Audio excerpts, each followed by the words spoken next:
Hello, my name is Mike Kennedy, and I am the Director of College and Career Readiness at McHenry County College. Thank you for taking on the challenge and opportunity of teaching a dual credit course. Today I'm going to take just a few minutes to walk you through the process of becoming a dual credit teacher and what your responsibilities are once you start teaching a dual credit course. First, we need to make sure you are qualified to be a dual credit teacher. To start this process, you must complete the dual credit teacher application on MCC's website. In order to complete the application, you will need to add your basic information. You will also need to upload an unofficial copy of all of your transcripts, including undergraduate and graduate work, so that we can verify your undergraduate degree, that you have a master's degree, and for most courses, 18 graduate hours specifically in the content area. You will also need to upload a resume. Many classes also require teaching experience or other certifications.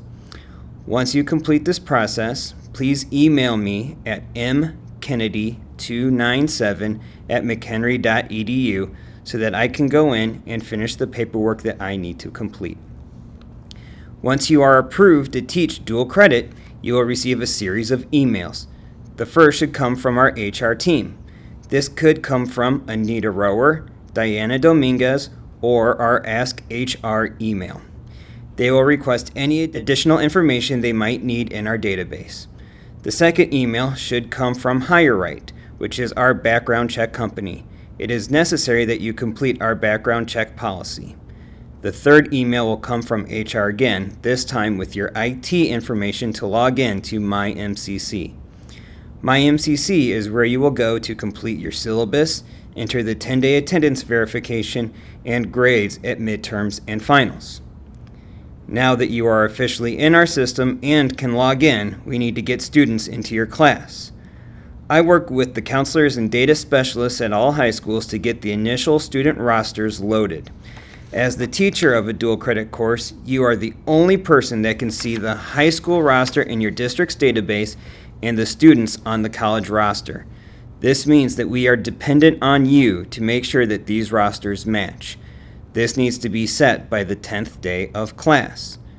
To manage rosters, I have created add, drop, and switch Google Forms. These forms will be emailed to you at the beginning of each semester. You simply need to enter a student's information into each form, and this will go directly to our registration team, and we'll be able to make those necessary changes. A drop is when a student is no longer in a dual credit course. A switch is when you teach multiple sections of the same course and the student just needs to switch from one section to another.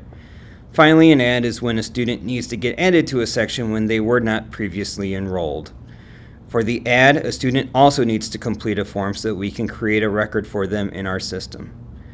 We know that rosters change throughout the semester as well. We need them to be set as close as possible by day 10. After that, rosters are something that need to be consistently maintained and monitored throughout the semester by using these same Google Forms. With rosters being set, let's complete a syllabus. A syllabus must be on record for each section that you teach. For this process, we utilize a program called Concourse.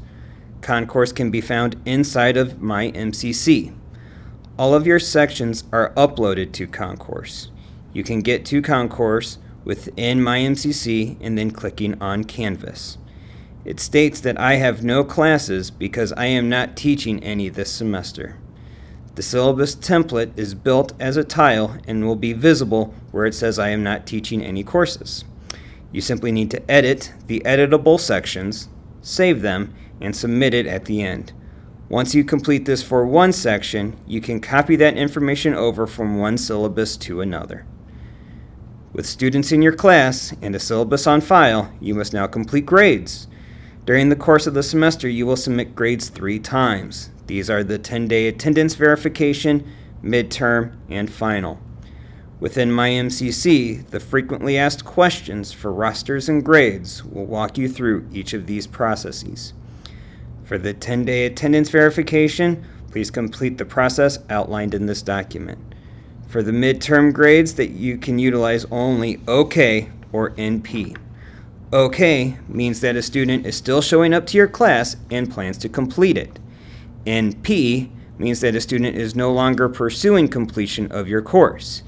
If you are marking a student as NP, they should also be entered on the drop form so we can get the student removed from your roster. Marking students as NP does not automatically remove them from your roster.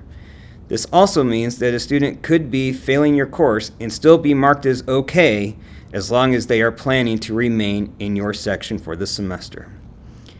For final grades, the process will be very similar to midterm grades, but instead of entering OK or NP, you will enter a letter grade. We utilize an A, B, C, D, or F system. We do not utilize pluses or minuses. So if you do at your high school and a student earns a B+, that would simply be identified as a B in our system.